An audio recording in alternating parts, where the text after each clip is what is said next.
Hello everyone, welcome back to Esther Daily. Today I'm gonna be discussing a very important topic that is so dear to my heart.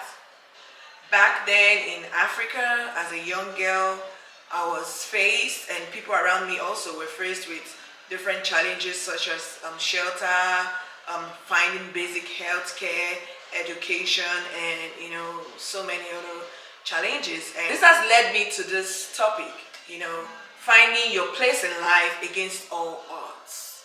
Guys, it's very, very important because a lot of youths, even I myself, struggled with finding my place in life against all odds that I was faced with. And with the very special guest of mine here, who is with the U.S. Army, Uzomaka Uzoma, Yeah. we're going to be discussing further about this issue, and I'm going to be hearing her opinion because she's very experienced. As you can see, being in an American United States Army, it takes a lot of guts and courage for a lady. So, can we know more about you? Hi guys, thank you for having me in your talk show. Thank you. I really appreciate it. I'm so honored to be here. My name is Uzomaka Uzoma. Like she said, finding your place in life against all odds.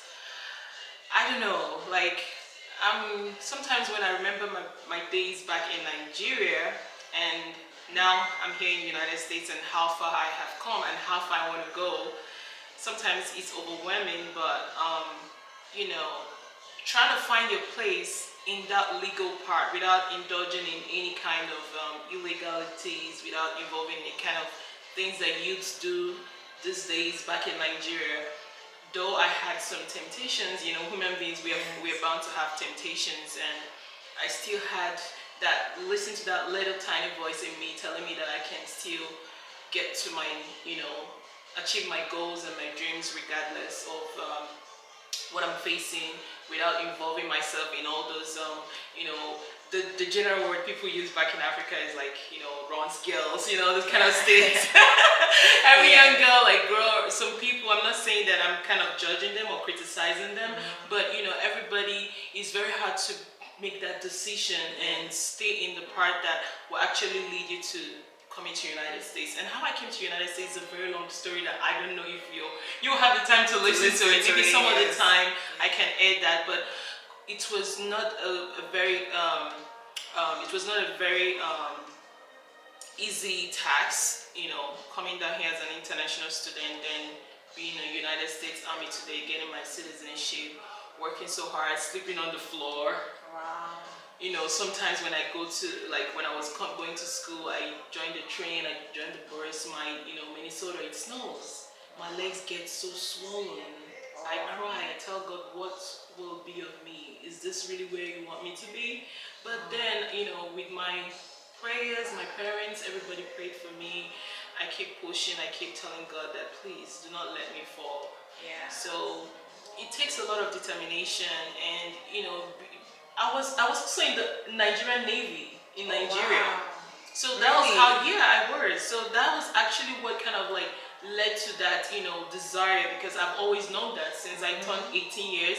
I have always, loved to be in the military. I just love the whole thing about the vibe and everything. Yes. So I still said, oh, I can still go ahead with doing the same career. And though I started off as a private, first class, I still have the dreams to be an officer. I'm still pursuing my degree, and so I just want to encourage any young girl out there. It's a very hard time, especially in Nigeria. It's a very hard time. Just Across don't the give world, up. Across it's the so world, hard here. especially females, especially Africa, where they have this kind of like limitations. When they see girls that have so much dreams and goals, they feel like you are doing so much. Why would you end something? Just to cut it short, there was a guy that actually, I just bought a new car. The guy said, he inboxed me. He was like, if you're looking for a husband, you're not supposed to buy a big car. Wow. If you really want to marry, you're not supposed to I buy think a that big should car. be one of our topics. Yes. Soon, So, yeah. those expectations they have for females, they feel like you cannot achieve more, you cannot be so much more for yourself.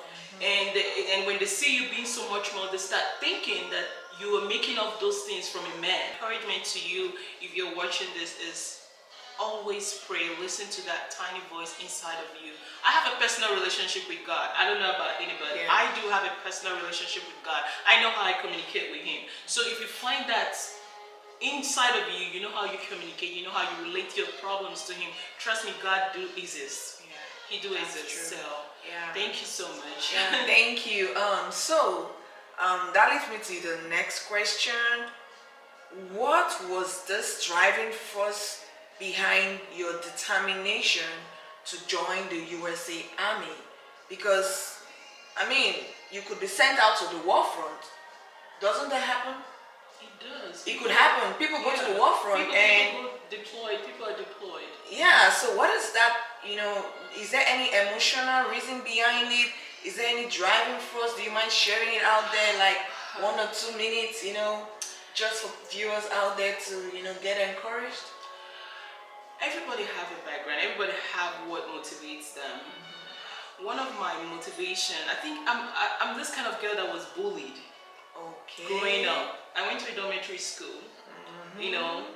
I was bullied a lot. Now I see it.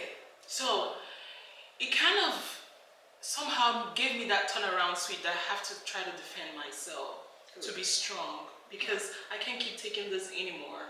I'm that kind of child that my parents weren't that rich, not at all. But my parents actually, I'm grateful they they educated, but they weren't rich. But my mom tried so hard to send me to a good school, and I came in contact with rich kids. Wow. Back in the days, I went to Federal Government Girls College. So some people, their parents are well-to-do, and these kids bullied me a lot. So I think that's my driving force, to be able to stand up for myself, to find a voice, to be in the military. Where if you see me, no, I might not be intimidating to you, but you might feel intimidating. See me on uniform, and you wouldn't want to try to bully me. Yes, I see. Yeah. So this word you just said now just brings me back to, something I was going to discuss later on, but, there's this story back in Nigeria about a little boy. He's called Sylvester, and I think he was bullied by his, fellow students at school, and he died. This thing about bullying is getting out of hand, and I'm so grateful and I'm so happy to God that it turned out positive for you, but for some other persons, it might end up with them committing suicide. So back in Africa, I think we were kind of brought up in that way that you can actually be able to hold back, and you can cry, yes, but you can be able to hold back and not think of committing suicide. A lot of kids commit suicide because of bullying. And that is wrong, because I'm a parent, I have 5 kids, and I wouldn't want my kids to be placed in that position where they will say, Mom, I don't want to go to school anymore, or where they come back, feeling depressed and emotionally down. And that is one of the things I want to say, as parents, we should try to look at our kids and, ask them questions, make them our friends, That doesn't mean you're selling your rights as a parent, but when you befriend your kids, you'll be able to hear more from them, and they can open up, and you can be able to, train them better and teach them and correct them when you see that they're doing wrong. And if you notice at home that your kid, your boy, your girl is acting strange, try to know the kind of friends they keep, and also try to observe every single thing they do. It could be eavesdropping. Sometimes it's allowed. Like my boys, they'll be like, Mom, were you eavesdropping? Yeah, I do that sometimes. I'm sorry, but I do it. So as a U.S. Army, what are your last thoughts for, what is the last advice you want to give to people out there, any word of advice or encouragement? Yeah, I feel like what I'm gonna say is know what you want. It's always good to know what you want in life and your driving force, and being able to look for those things, resources that can actually help you achieve those goals and those dreams. So if your dream is to join the army, people might be like, oh, I don't want to join the army. They don't pay that much, but I look at it in a bigger platform, like the way that I see that, one, it gives me an opportunity to identify with an organization, which is the army, is like a family. So what are the driving force? What is the advice you have to people out there, youths are going to be looking up to you, and what do you have to say to them? First of all, I would say find something that you are passionate about in life. Find something you're passionate about, because your passion for something actually makes you excel in that thing. Yes, true.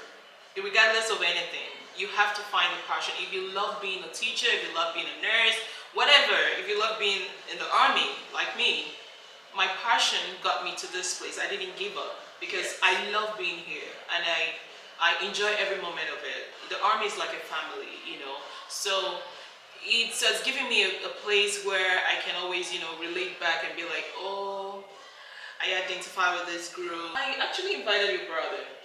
Oh, wow. We are having a party. I don't know if you want to come, like an end of year party. Okay. Something like that. When is it? It's on the 11th of February next year. Okay. They, have their own calendar. Okay. So these are the things that, I can't wait to join the party. Let me go hang out with Miami. Yeah. Maybe I want to join. You want to come. Okay. So these are the things that, it brings people together. It makes people feel like a family. You belong. Make you bring your family, loved ones, friends, everybody. In service to serve the country.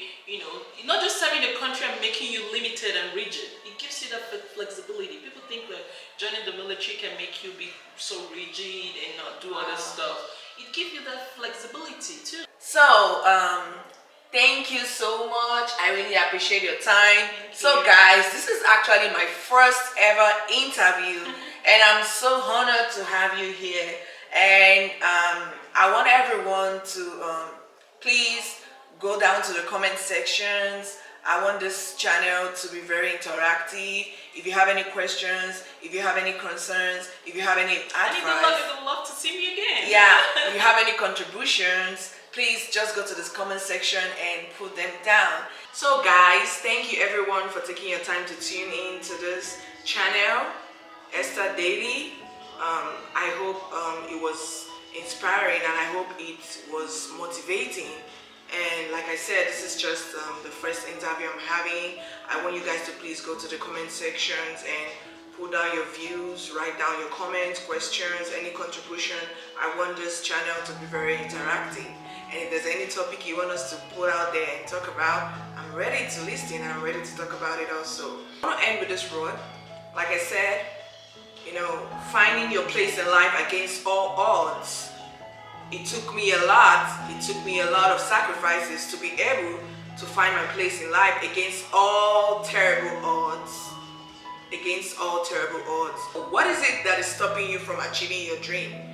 Take a deep dive into it. Think about it. Listen to your heart and go and achieve your dream. No one is going to achieve it for you. You have to fight for your dream and you have to do it. So, thank you guys. Please subscribe to my channel. Please share, like, and please subscribe to my channel. Thank you. Have a wonderful day. Bye.